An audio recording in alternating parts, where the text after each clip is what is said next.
สอนของพระองค์ผู้สูงส่งคุณพระสงฆ์สาวกของพระองค์ผู้ประเสริฐอันรวมก่อให้เกิดเป็นพระรัตนตรัยที่หมู่เฮาทั้งหลายได้สักการะบูชาที่สูงที่สุดในชีวิตและขอถวายความเคารพนอบน้อม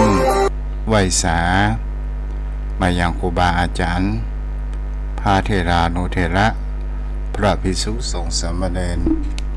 พระสังฆาธิการทรงสมณศักดิ์บัณฑิตนักปราชญ์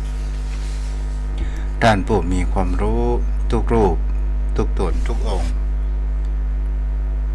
และขอเจริญสุขสวัสดีมายังพ่อออกแม่ออกศรัทธาโยมพ่อโยมแม่ท่านผู้ฟังผู้มีใจบุญทุกท่านที่ติดตามรับฟังธรรมะจำแรงวันนี้ก็เป็นวันพฤหัสที่24เดือนสิงหาคมพุทธศักราช2566และวันนี้เป็นวันธรรมสวนะเป็นวันฟังธรรมเป็นวันศีลวันพระเดือน11เหนือขึ้นหรือว่าออก8ค่ำต่อคืนนี้ก็เตรียมตัวจะออกรายการแต่ก็ท่านอาจารย์เปิ้นก็ม่อยรับไปก็คงจะอิจจะเหนื่อยอันนี้เฮาก็บอกว่ากันโยมพ่อโยมแม่ท่านผู้ฟังทั้งหลายแต่ต่อคืนนี้จะเทศธรรมพื้นเมืองเหนือเรื่องพระเจ้า10ชาติผูกทวนที่3เรื่องเกี่ยวกับในการสั่งสมบุญญาบารมีขององค์สมเด็จพระสัมมาสัมพุทธเจ้าครั้งสมัยเป็นพระโพธิสัตว์เจ้าศรัทธาญาติโยมก็เลยมาจะเอามาแสดงธรรมเทศนาในตอนแรงของวันนี้ทางด้านเจ้าภาพการเทศก็มีอยู่2ท่านคือทางแม่วลีกระเสมพันธ์และ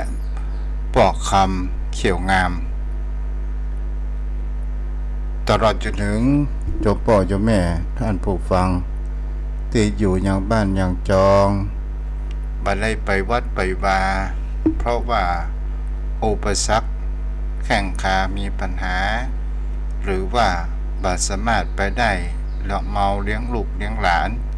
อย่างนี้เป็นต้นวันนี้ก็เลยจะเอาวัดมาบ้านโยมพ่อโยมแม่ท่านผู้ฟังที่กำลังรับฟังอยู่เดี๋ยวป้อนานสายันได้กล่าวนำไว้พระรับศีลเนาะป้อนานสายันได้เป็นผู้กล่าวนำไว้พระรับศีลรับโทรศัพท์กันเด้อป้อนานหรือว่าไปอยู่บ้าน รอสักกรรมเนาะ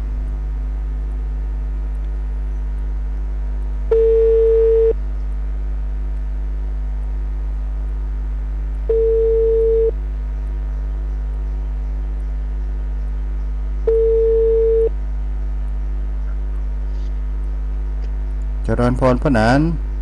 ครับกับแต่ไปไว้3เมตตา3ท่านเจ้าครับพ่อหนานนำศรัทธาญาติโยมพี่น้องไหว้พระสมาทานศีลกำนอเอาวัดมาไว้ที่บ้านโยมพ่อโยมแม่ที่บ่ได้ไปวัดไปวาเนาะครับผมจ้าครับณโอกาสนี้ขอพ่อแม่ศรัทธานักศีลนักบุญทุกท่านได้ตั้งใจไหว้พระและคล้องกันนะครับป้อนานดีวิจุสักหน่อยเลยครับได้ครับท่านพระคุณเจ้าจ้าณโอกาสนี้ขอพ่อแม่ศรัทธานักศีลนักบุญทุกท่านได้ตั้งใจพระและคล้องกันนะครับครับ ได้แล้วท่านเจ้าเนาะ ได้ละเจ้า ครับกราบหนึ่งกราบสองกราบสามอิมินาสการนะพุทธังอภิปูชยามะอิมินาสการนะ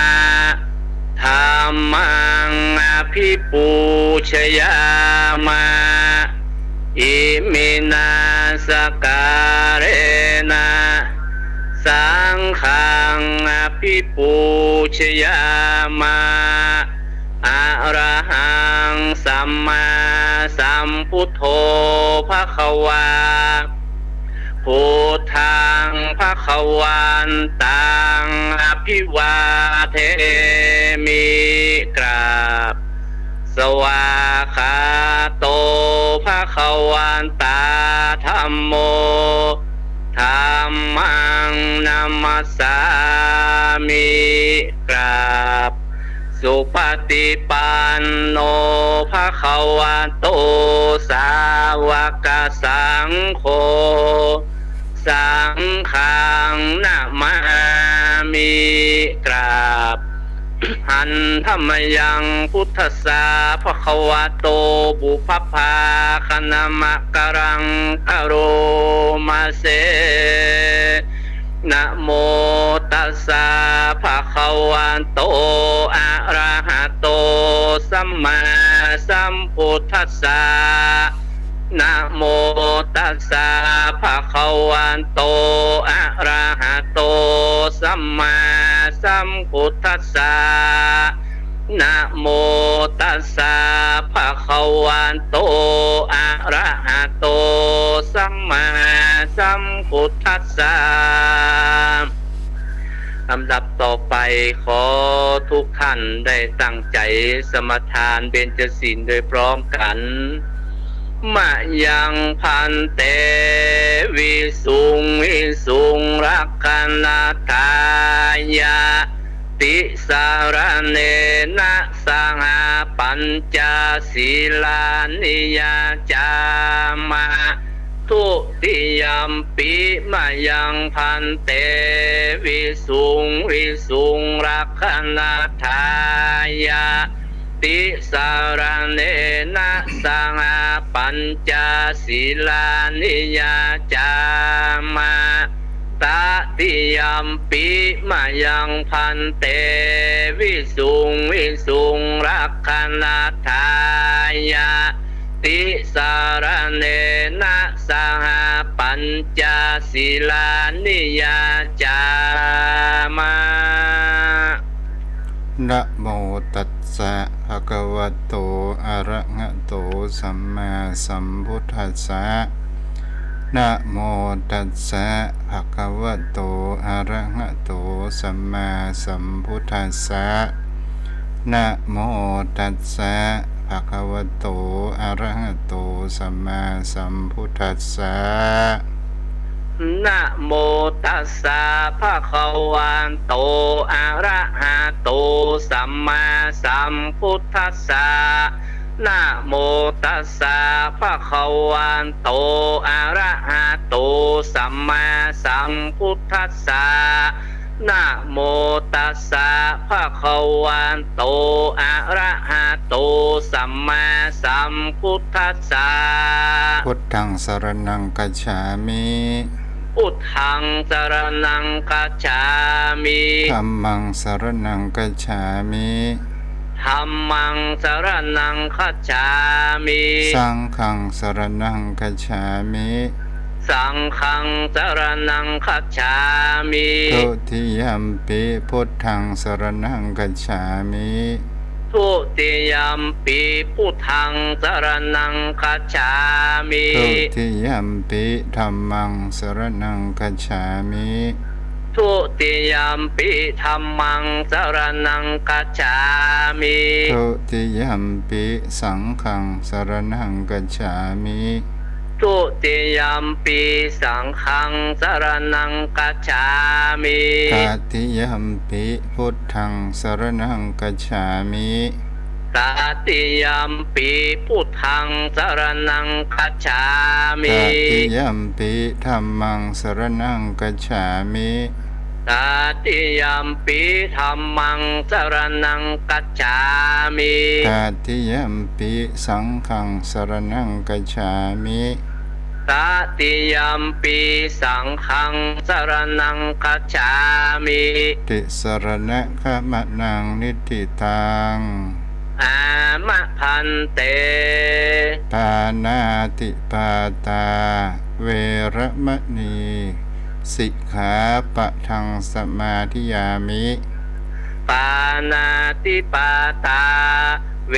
ระมณีสิกขาปะทังสมาธิยามิ อะทินนาทานาเวระมะนีสิกขาปะทังสมาธิยามิ อะทินนาทานาเวระมณีสิกขาปะทังสมาธิยามิ กาเมสุมิจฉาจาราเวระมะนีสิกขาปะทังสมาธิยามิ กาเมสุมิจฉาจาราเวระมณีสิกขาปะทังสมาธิยามิ มุสาวาทาเวระมะนีสิกขาปะทังสมาธิยามิ มุสาวาทาเวระมณีสิกขาปะทังสมาธิยามิ สุราเมรยะมัชฌะปมาทัฏฐานาเวระมณีสิกขาปะทังสมาธิยา สุรเมร มิ ยะมัจจปมาตัฏฐานาเวระมณีสิกขาปะทังสมาธิยามิ อิมานิปัญจสิกขาปทานิสีเรนะสุกติยันติสีเรนะโภกสัมปทาสีเรนะนิพุติยันติตัสมาสีรังวิโสทะเย สาธุสาธุสาธุ อาราธนาธรรมเนาะ ต่อไปขอทุกท่านได้ตั้งอกตั้งใจได้สดับรับฟังอย่างพระธรรมเทศนานะครับพระมาจะโลกาธิปติสามปติกัดอัญชริอันทิวรังอายาจทาสันติธาสัตตาปรักขาอาชาติกาเทเสตุธรรมังอนุกัมปิมังปัจจัง นะโมตัสสะภะคะวะโตอะระหะโตสัมมาสัมพุทธัสสะ ปัญญายุเป็นโตสุกันโตวิลาโกภาสัยยาเสโกตัสสายนะทายโยโลกัสนาโทหิตาทายาจิตเตหะนะวาปะปุงสุวรรณาตังนะมามิหังสาทโวโดราสาปุริสานตั้งหลายอานั่งอยู่ฟังธรรมจุมปากันจำตั้งแต่ต้นถึงปลายแต่เติบสันธาอันว่าสัมปัญโยพระพุทธเจ้าตนเป็นปิ่นเก่าที่โลกาจารย์เมื่อสร้างสมปานบารมีแต่ก่อนวันนั้นพระก็ได้เอาจาดเป็นพระสุวรรณสามดาได้ถึงโอนตรายเป็นทุกข์มาก โดยเตจะสมปันปารมีอันใดกันตำเปลี่ยนยังเมตตาปารมียังได้รอดพ้นจากอนตรายตั้งหลายได้ถึงสุขสามประการดังทะดงยานสัมมาสัมพุทธเจ้าห่างเทศนาไว้แล้วดังเราจะได้วิชันจนาไปนานิเตอผู้มีพยาเปิงรู้ดังจังดังนี้แต่เธอ กีฬาดังใดรู้มานีอันติเตกะเลในกะลาอันคำล่วงไปแล้วเสียงชิระการนั้นนักวันนั้นยังมีบ้านอันหนึ่งเป็นบ้านพรานเนื้ออยู่แดนคางคอกไปนอกเมืองพระลานหาสีอันมีดีไก่แม่น้ำอันหนึ่งชื่อว่านาติโสสะมันตาว่าอันก็มีแล้วตาทานในกาลานั้นยังมีบุคคลผู้หนึ่งตายจากพรหมโลกแล้วก็ได้ลงมาเกิดเป็นลูกพันธุ์ผู้หนึ่งชื่อว่าตุกุละกุมารว่าอันก็มีเลยนะแล้วยังมีบ้านแถมหนึ่งอยู่ฝั่งกำนาหันแหละนาเมื่อนานยังมีนางผู้หนึ่งตายจากพรหมโลกก็ได้เอาตนลงมาเกิดเอากำเนิดเป็นลูกสาวแห่งนายพรานผู้นั้นชื่อว่านางปาริกากุมารีว่าอันตันโตพลังลำดัดนั้นไปนาขาตั้งสองใหญ่ขึ้นมาแล้วก็มีอายุได้16 ปีดังอันส่วนอันว่าพรานทั้งสองพ่อแม่ก็มาเจียนจากันว่าจะเอาลูกทั้งสองฮือแก่กันและกันว่าอันก็มีแล้วมักว่ากันเจ้าทั้งสองได้เป็นผัวเมียกันแล้วดังอันบุคลาทั้งสองก็ประกวนเก่าโดยกิเลสและกามตัณหากับกันสักอันเมื่อนั้นคนขันยิงคนหญิงใจทั้งหลายในโลกคือบ่ออาโภคไปโดยกรรมคนตาว่าอยู่ด้วยกรรม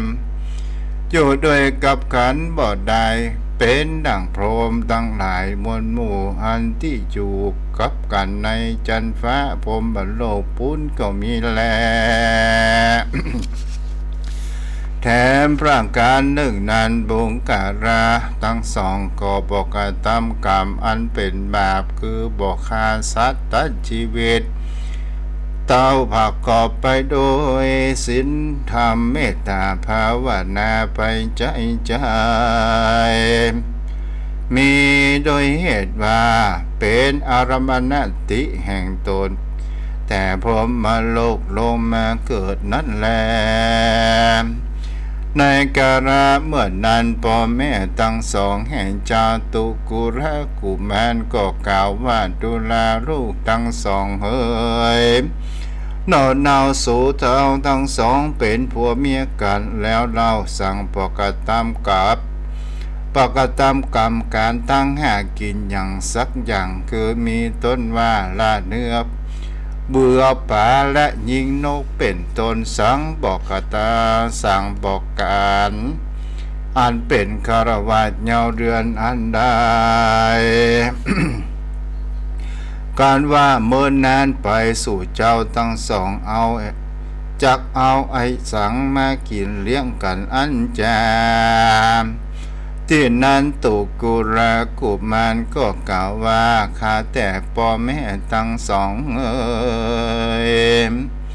อันว่าผู้ข้านี้บ่อยากจะกระทำกรรมจังสักอันแล้วถ้ามีใจใครบวชถือผนวดเป็นจีอยู่ในป่าขอพ่อแม่ได้อนุญาตคือข้าทั้งสองเจ้า นี้ได้ออกไปบวชเป็นจีอยู่ดงดีแต่เธอว่างานเมื่อนานการพ่อแม่เจ้าทั้งสองอนุญาตแล้วตุกุลา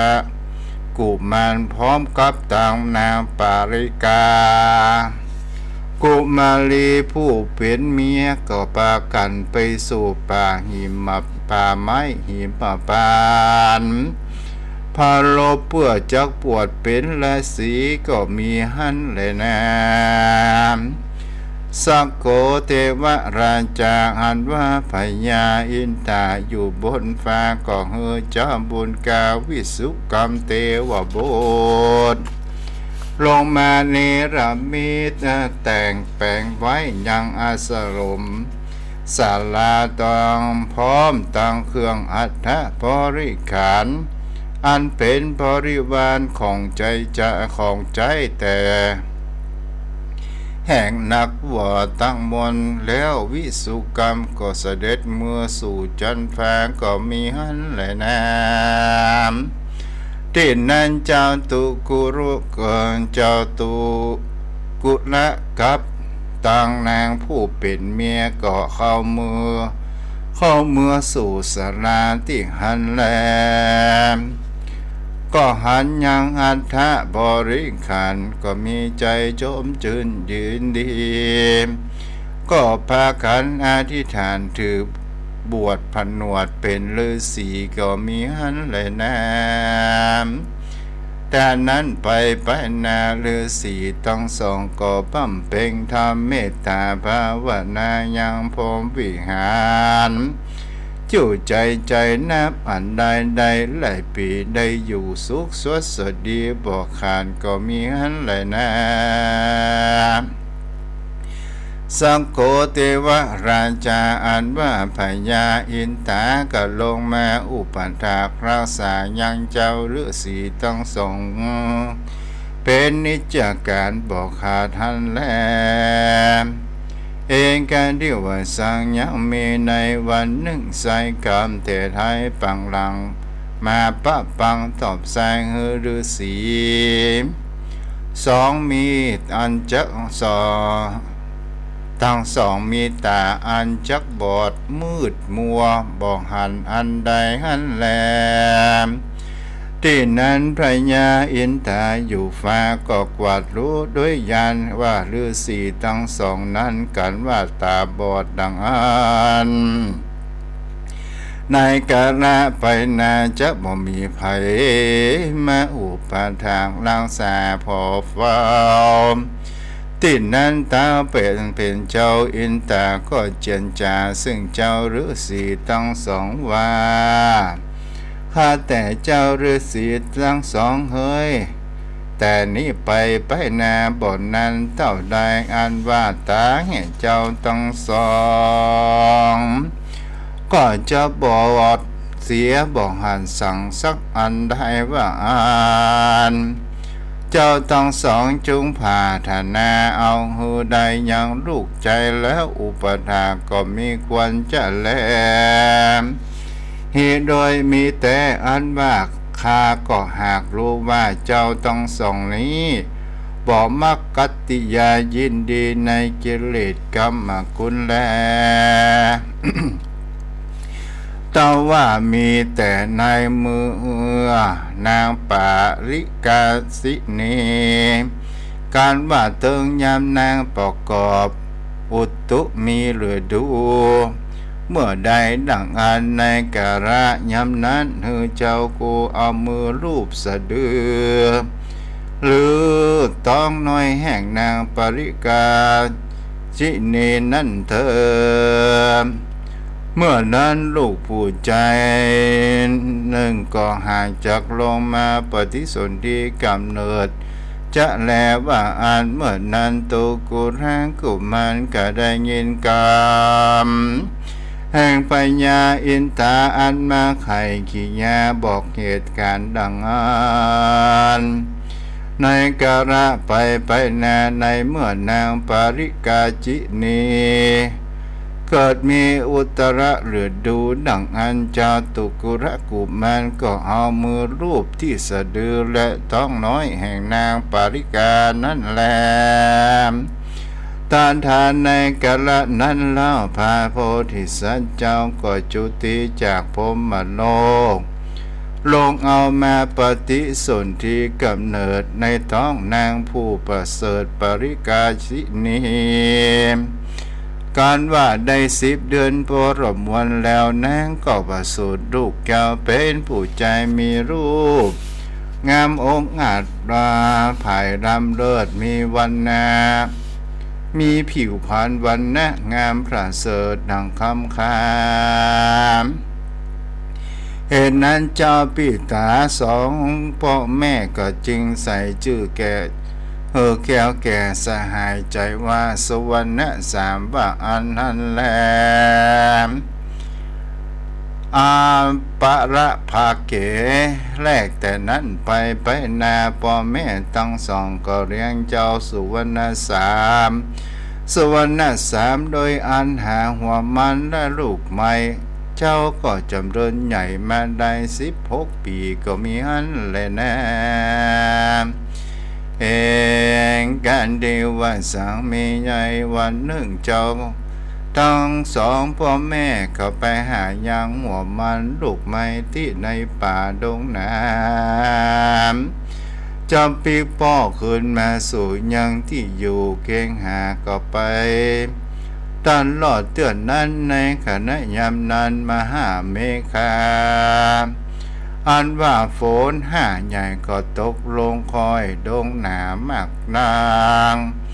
เจ้าฤาษีทั้งสองนั้นก็พากันแล่นไปสู่ยังที่อยู่ร่มไม้เพื่ออาศัยบ่อเฮินน้ำฝนสัดใส่เจ้าทั้งสองก็หางใจไปยืนอยู่ที่บนจอมปลวกอันหนึ่งดังอันตะทาในกะระยามนั้นน้ำฝนอันตกมามากนักอันถูกเนื้อตัวเจ้าทั้งสองก็ไหลหลังย้อยไปสู่ยังที่อยู่แห่ง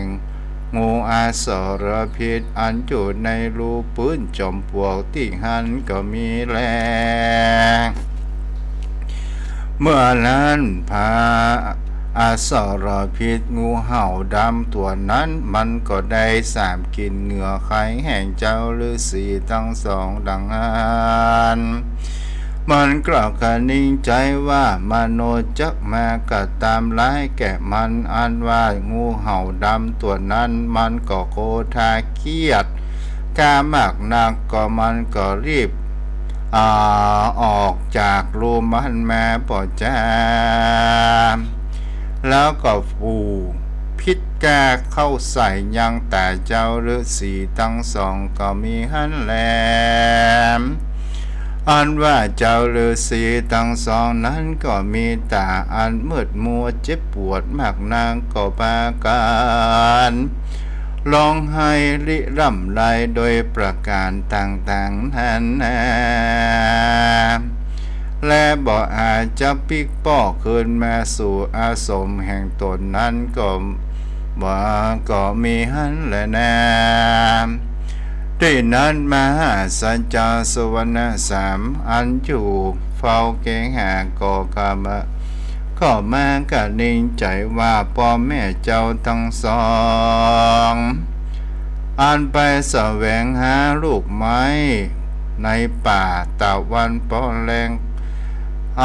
กว่าจะดาไกลค่ำแล้วสังบอกปิกปอกมาดังอันจามหาสัจเจ้ารำเพิงใจสั่นนั้นเราก็เข้าป่าเศร้าดงน้ำไปหาพ่อแม่ทั้งสองเจ้าก็ลำร้อง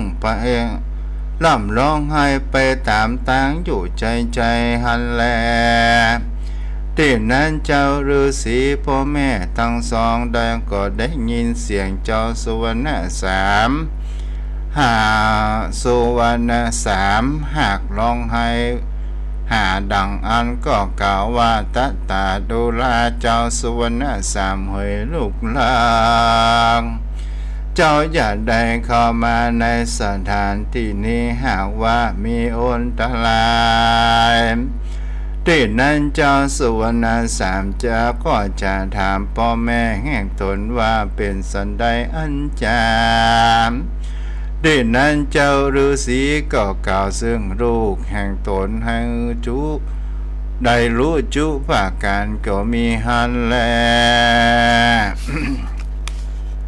การเจ้าสุวรรณสามได้กฎหมายรู้แล้วเจ้า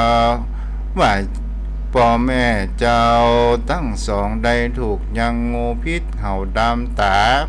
พ่อแม่เตียงจักบ่อแตะสั่งบ่อดังอันมหาสันเจ้าก็กล่าวซึ่งยังพ่อแม่ของตนว่าดูแลพ่อและแม่เป็นเจ้าเฮ้ยอย่าได้น้อยใจไปเตอคาผู้เป็นลูกก็จักอาสาอุปถากเลี้ยงดูพ่อและแม่เป็นเจ้าจะแล ว่าอันแล้วก็ปาเอาฤาษีทั้งสองขึ้นมาสู่ยังที่อยู่อาสมบนสันลาก็มีหันแลแนมที่นั้นไปนามหาสันเจ้าก็เลี้ยงดูพ่อแม่ทั้งสองอันแต่หากบอดนั้นก็เฮอได้อยู่สวัสดีหันแลโจรถ้าโกแม้นมีคนมาใครรู้ว่าเจ้าฤาษีทั้งสองนั้นมีกรรมวิบากอันพ่องจามเฮอได้งูเห่าพิษกาผู้ใส่ตาเฮอได้บอดเสียดังอันนั่นจามกวนใครจะเก่าแก่ตามธรรมว่าในอาทิการชาติก่อนหน้านั้นคือเจ้าฤาษีทั้งสองนั้นก็ได้เกิดมาเป็นหมอยาตามที่นั้นยังมีใจผู้หนึ่งเป็นพญาติเจ็บตาก็ว่ายาจ้างคือทั้งสองเฮยาตาแล้วยังได้สัญญาว่าการหายดีแล้วดังอ่านก็จังฮือเข้าของเงินคำว่าอันนั้นแลที่นั่นคือทั้งสองก็ได้การญาตาทาราบต่อทาราบว่าจักหายแล้วว่าอั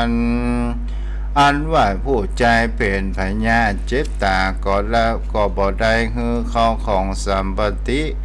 แก่คือเจ้าทั้งสองสั่งสักอันเป็นดังกรรมว่าไว้คือเจ้า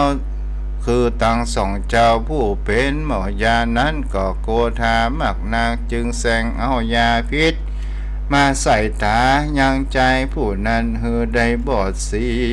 ยมก็มีห่างโดยประการดังกล่าวมานี้แหละนะตอนสมาเหตุดังอันพระพุทธเจ้าหากได้เทศนาไว้ว่ากัลยาณกาลิกัลยาณังปปะกาลีจาปปะกันติดังนี้ปุกกะละยิ่งใจทั้งหลายจงสนำจำชื่อไว้อย่าได้สร้างบาปกรรมอันใดไว้กรรมนั้นหากเกิดมาจากการกระทำการสร้างกรรมดีก็ได้ไว้กับตนทั่วก็จะได้ดีตอบใจได้สวัสดีนั่นแหละ การสร้างบาปกรรมบ่ดีเอาไว้กรรมอันหยาบร้ายจะมาตอบใจหือตกหือตนในเกียงกีจะเป็นดังฤาษีทั้งสองนี้แหละนะ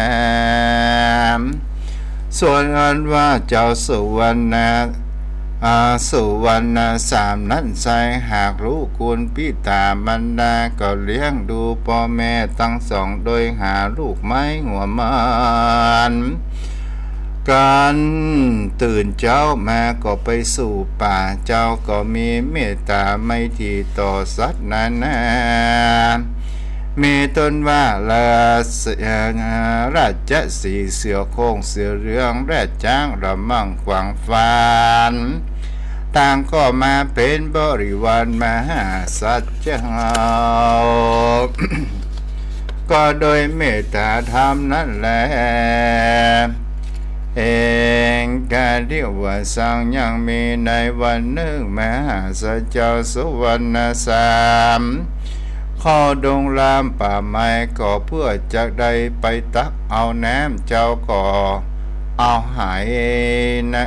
เอาหายน้ำตั้งแบบไว้บนบ่าแล้วเตียวไปสู่ยังตีต้าน้ำหันแล ตถา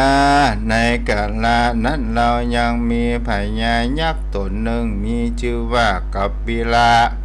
อยู่ในเมืองพาราณสีที่นั้นมันมีใจใครกินจิ้นกวางฟันมากนางมันก็ถือเอาธนูอันจุบไปโดยยาพิษตั้งมวลก่อเข้าไปสู่ป่าล่าเนื้อแสวงหาอาหารการไปลอดอย่างใต้น้ำที่นั้นแล้วก็หายังเจ้าสุวรรณสามพร้อมตั้งหมู่เนื้อทั้งหลายมากนาง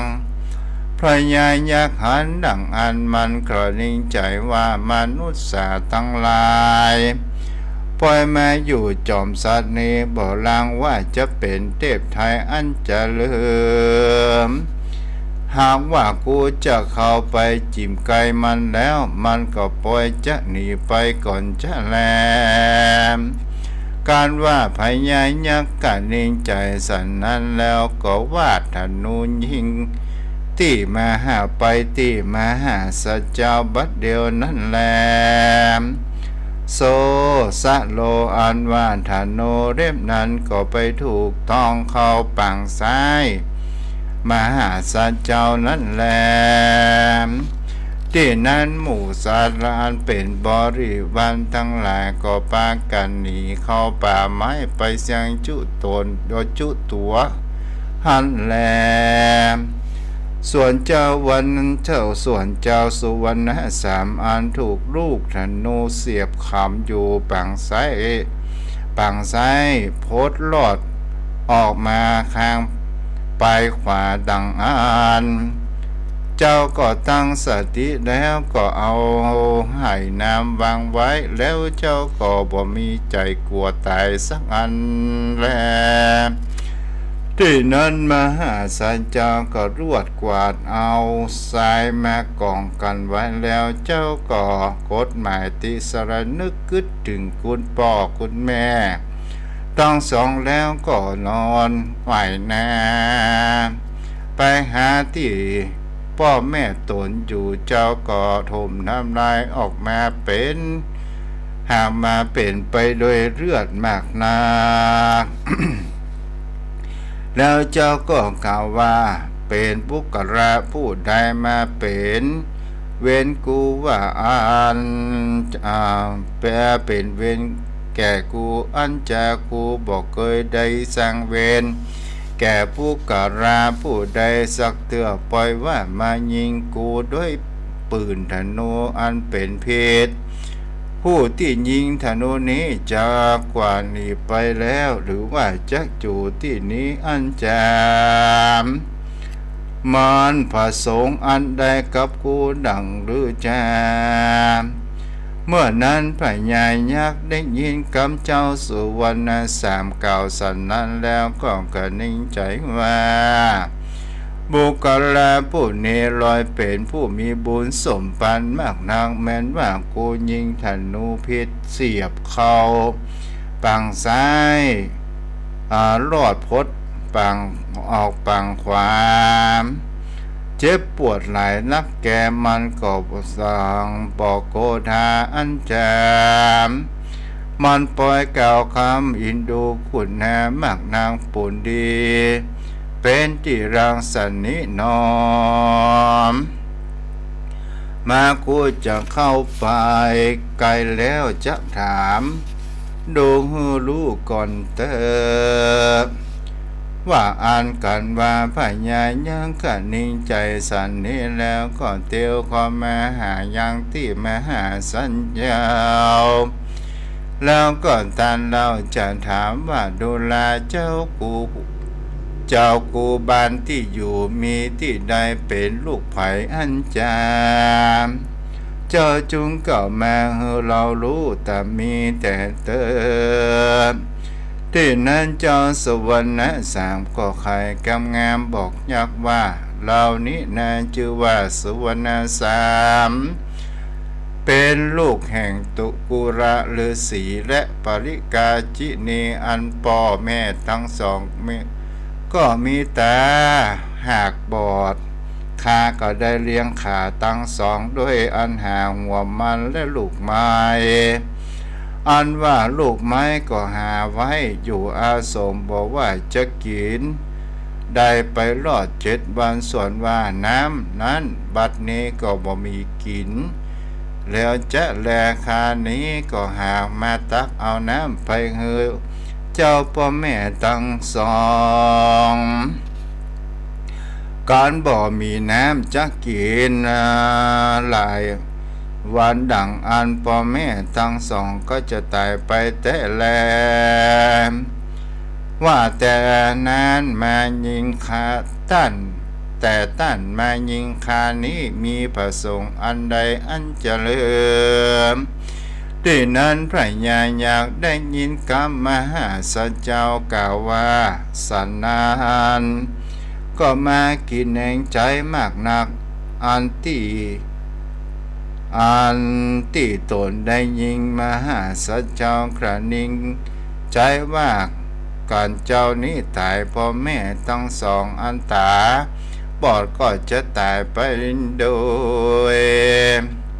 ก็เหตุว่าตาหากบอดอันจะไปไหนก็บ่ได้นั้นจามที่นั้นพระญายักษ์ถามหาที่อยู่พ่อแม่แห่งมหาสัจเจ้าเจ้าสุวรรณสามก็บอกว่ากล่าวเฮือแก่พญาดักได้รู้จุประการท่านแลการว่าพญายักษ์ได้รู้อย่างที่อยู่แห่งพ่อแม่เจ้าแล้วมันก็ไปไวสายังฤาษีทั้งสองว่าตนนี้ได้ยิงสุวรรณสามฤาษีทั้งสองได้ยินดังอันก็พากันร้องไห้เศร้าโศกมากนางพญายักษ์กับบิลาก็มีกรรมเอ็นดูคุณแน่อย่างเจ้าฤาษีทั้งสองมากนางก็เล่าลมว่าดูลาคือเจ้าฤาษีทั้งสองเฮ้ยอย่าได้น้อยใจไปนักเจนเตอกรรมอันผู้ฆ่าได้กระทำจังยังสุวรรณยังเจ้าสุวรรณสามนั้นข้าก็จักมากระทำอุปถากลังสามเรียงดูเจ้าทั้งสองแทนเจ้าสุวรรณสามนั้นแลว่าอ่านแล้วพญายักษ์ก็จุงมือฤาษีทั้งสองปานั้นไปสู่ยังที่อยู่เจ้าสุวรรณสามอันโตอันนอนอยู่ที่ริมแม่น้ำสมันตนาทีก็มีหันและน้ำกันว่าฤาษีไปรอดแล้วที่เจ้าสุวรรณสามอันเป็นลูกของตนดังอันก็พากันร้องไห้ไปมาการเจ้าสังเวชอินดูมากนักแล้วก็เอามือลูบไปแม้ตามเนื้อตัวแห่งลูกตนก็ยังว่าอุ่นต้องมืออยู่เตโจอันว่าธาตุและใจก็ยังบอกขาดได้ตายไปลืมคิงไปแล้วเจ้าฤาษีทั้งสองก็กลับมากระทำสัจจะอธิษฐานแล้วกล่าวเป็นคาถาว่ายังจิตกิกาตังปุณณังไมยังเจวะสะเพนะเตนะสะเรนะวิสังสมันสะทายะปิตุติดังนี้เป็นต้นว่าข้าแต่เทวดาเจ้าทั้งหลายกุศล กุศลังปุญญังอันว่าบุญทั้งหลายอันใดอันหนึ่งอันปอใดกระทำก็ดีกระตั้งบุญญังอันแม่ใดกระทำก็ดีเตจะอนุภาพเขาอานิสงส์บุญทั้งหลายฝุงนั้นขอได้มากำจูผู้คาอันใดตกต่ำจะมากนางใดมาระงับดับหายยังพิษอันร้ายนี้แก่เจ้าสุวรรณสามอันเป็นลูกผู้มีกตัญญูกตเวทิตามต่อพ่อแม่ได้หายจากพิษงวนมีชีวิตขึ้นมาดังเก่าแต่เติมตอนสมิงกันเดในขณะนั้นแล้วยังมีนางเทวดาเจ้าตนเนืองอยู่จอมโดยการธรรมตานาทีนั้นนางเคยได้เป็นแม่พระโพธิสัตว์เจ้าได้มา3 ชาติก่อนแล้วนางเทวดาตนนั้นก็มากระทำสัจจะอธิษฐานกล่าวเป็นคาถาว่าปัปปตายังปัทมะมาปัทมาทะโนจิสังปตานิตาสีดังนี้เป็นต้นอาหังอันว่ากูก็ไม่อยู่จอมดอยที่นี้ถึงนานมากนางอันปุกราผู้ใดจะเป็นที่รักและจำล้นใจแก่กูบ่มีแลต้องมีแต่เจ้าสุวรรณ3 ตนเดียวนี้แลพิได้กรรมสัจจะอันนี้ก็มีเที่ยงแต่ดังอันว่าพิษทั้งหลายฝูงนั้นจงระงับดับหายจากตนเจ้าสุวรรณ3 บัดนี้แต่เธอโดยเตจาคำสัจจะอธิษฐานแห่งเจ้าฤาษีทั้ง2 พ่อแม่และนางเทวดาตนนั้นก่อนเคยได้เป็นแม่เจ้ามหาสัจจามาจากก่อนปังหลังอันว่าพิษตั้งหลายแห่งปืนนั้นก็ระงับดับหายไปจากมหาสัจจาบัดเดียวนั่นแลแม้นว่าสุดแต่รอยปืนนั้นก็หายไปรอยปืนก็หายไปเสียงแลจากเลงพอดูก็บาหันจะแลการว่าพิษและรอยทั้งหลายหายแล้วดังอันเจ้าสุวรรณ3ก็ลุกมานั่งอยู่ก็มีหันจะแลแนมบ่เต้าแต่นั้นอันว่าฤาษีเจ้าทั้ง2 พ่อแม่นั้นอันบอดบ่หันอย่างสักพอยว่ารวดแจ้งส่องหันดีดังปกติดังเก่าก็มีวันนั้นแลขียาอันพระบรมโพธิสัตว์เจ้าและฤาษีเจ้าพ่อแม่การว่าพ้นจากกรรมอันนั้นแล้วพระอาทิตย์ก็ขึ้นมาจากเขายุคันธรมหาสัจจาสุวรรณ3ก็เทศนาสั่งสอนยังพญายักษ์กัมพิลาว่าดูแลพญายักษ์เกยเผยผู้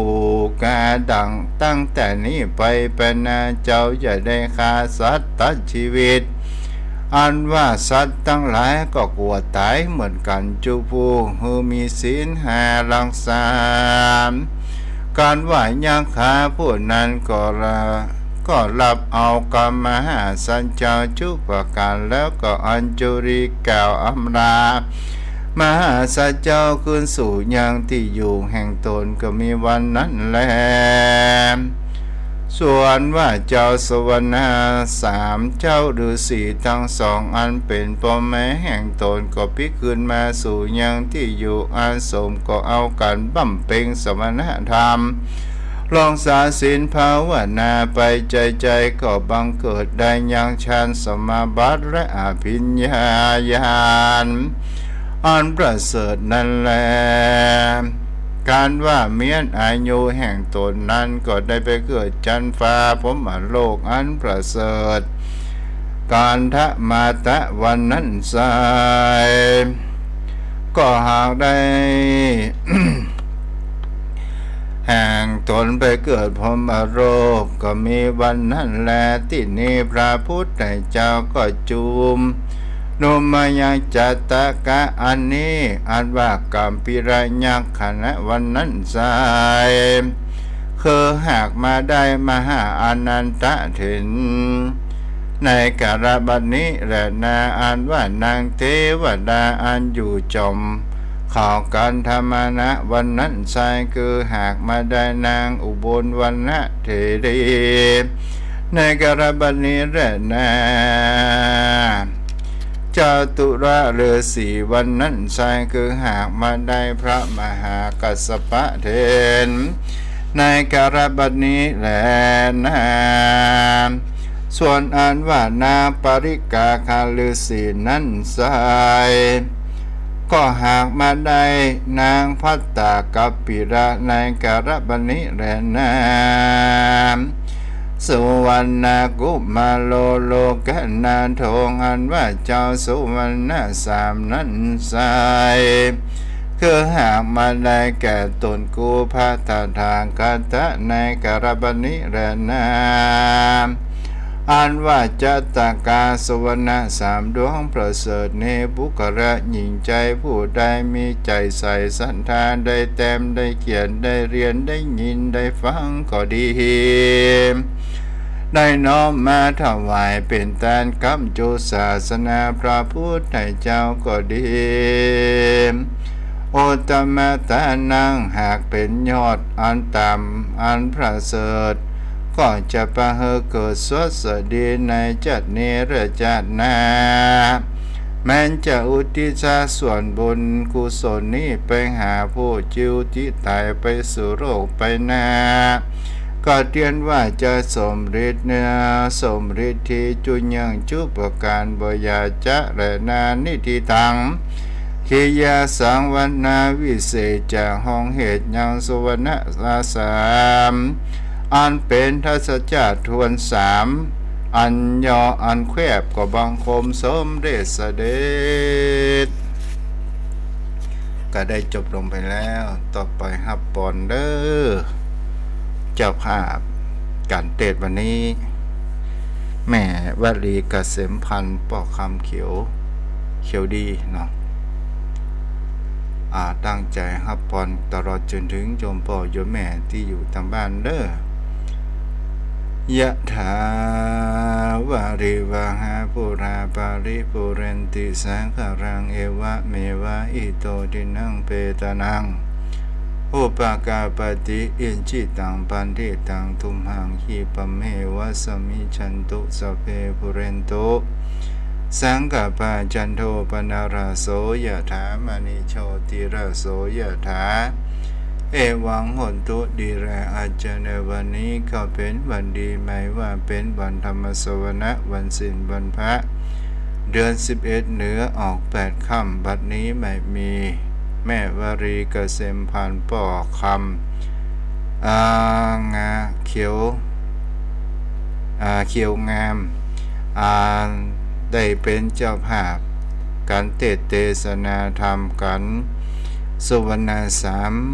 อันเป็นจัดของพระพุทธเจ้าในบำเพ็ญปรมีเมตตาปรมีได้นิมนต์ตนตัวอาตมาเทศนาธรรมก็เสร็จกันพอรมวลไปแล้วนี้เจ้ามหาบุตรขอพระบุญกุศลเกิดจากการฟังธรรมเกิดจากการหือตานจมไปจมกรรมเป็นบุญญาปรมีใจตลอดจนถึงโยมพ่อโยมแม่ท่านผู้ฟังทุกท่านทุกคนขอพระบุญกุศลนี้จงสมทรงเป็นบุญญาปรมีบังเกิดตนตัวแห่งเจ้ามหาบุรุษดาโยมพ่อโยมแม่ชุผู้คนและจงมีเจริญไปด้วยตามคาถาภาษาบาลีขององค์สมเด็จพระสัมมาสัมพุทธเจ้าได้เทศนาไว้ว่าอายุวัตโกธนวัตโกสิริวัตโกยสวัตโกภารวัตโกวันวัตโกสุขวัตโก หอนตุสัพพทาทุกขาโรกาพยาเวราโสกาสันตุจุปัฏฐวะอเนกาอันตรายาปิเวนัสสันตุจเตสสะชยสิทธิทานังราพังสุธิภคยังสุขังพลังสิริอายุจวันโนจาโพคังวุติจยสตวันสหจาอายุจาชีวสิทธิภวันทุเต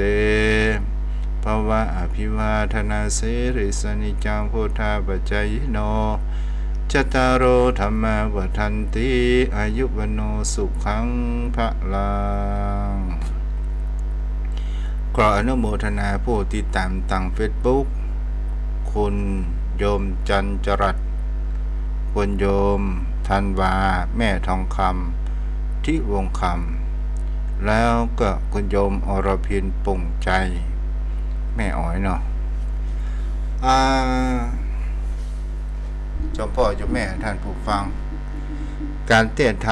ำพื้นเมืองเหนือของเฮานี้จะมีทุกคืนวันพุธเด้อแต่คืนนี้ก็จะเต้นละแต่บังเอิญอาจารย์ท่านพระครูสมุวิศวัตวรกิจโจผู้อำนวยการสถานีวิทยุคงจะม่อยรับไปเพราะว่าท่านเฝ้าสถานีอยู่ตลอดเนาะก็เป็นเรื่องธรรมชาติเป็นเรื่องธรรมดามันพักร่างกายพ้องเด้อท่านอาจารย์พระครูเนาะเพราะว่าท่านอาจารย์นั้นบางคราวก็อยู่จนตี 1 ตี 2โยมพ่อโยมแม่คอยเกาะลิงส่งสัญญาณให้กับโยมพ่อโยมแม่ได้รับฟังกันขอบคุณอนุโมทนาที่ติดตามรับฟังธรรมะยามแรงทางสถานีวิทยุเพื่อการศึกษาพระพุทธศาสนาวัฒนธรรมจังหวัดเชียงใหม่ 104.5 เมกะเฮิรตซ์อนุโมทนาอย่างพ่อนานสยันตัวเด้อที่เป็นผู้นำกินนำตาลไหว้พระเอาวัดมาไว้ที่บ้านเฮือโยมพ่อโยมแม่บางท่านบางคนบ่ได้ไปวัดไปว่าเพราะว่าแข้งขาบ่ดีตลอดจนถึงบางคราวเฮาเป็นผู้ป่วยติดเตียงเฮาจะอยู่ที่ไหนก็ตามพระพุทธเจ้าอยู่ในจิตใจของเฮานั้นอยู่เสมอถ้าเฮามีจิตแห่งความเลื่อมใสมีจิตแห่งศรัทธาถ้าเฮาระลึกคิดถึงนั่นแหละก็คือเป็นภาระบุญกุศลของตนตัวของเฮาในสิ่งที่เฮานั้นกระทำถึงเฮาอยู่บ้านอยู่จองเฮาเปิดวิทยุฟังธรรมะจิตใจของเฮานั้นเกิดจะเปี่ยมล้นไปโดยแห่งเขาว่าเมตตาธรรมวันนี้ก็เหมาะสมกว่าเวลาคงจะมาเปิดสายหน้าไม้เด้อวันผูกก่อนนอจะเปิดสายหน้าไม้ให้โยมพ่อโยมแม่ได้อู้จาสนทนาธรรมกันวันนี้เวลามันน้อยเวลาชีวิตของคนเราก็เหลือน้อยและขออนุโมทนากับแม่ปราณียุนงเนตรโดยที่ได้ร่วมสร้างศาลาพักร้อนได้ทำบุญจตุปัจจัยเล็กน้อยแต่เป็นกำลังทรัพย์ที่มาก 3,000 บุญญาบารมีก็ขออนุโมทนาบุญกับเจ้าแม่ตัวในวันนี้ก็คงจะเอาไว้เพียงเท่านี้เด้อโยมพ่อโยมแม่บ้านผู้ก็มารับฟังกันจากเสียงตูเจ้าบ้านตงบ้านนาบ้านทุ่งแดนไกลจากวัดทุ่งปากเกร็ดตำบลหนองหานอำเภอสันทรายจังหวัดเชียงใหม่เจริญพร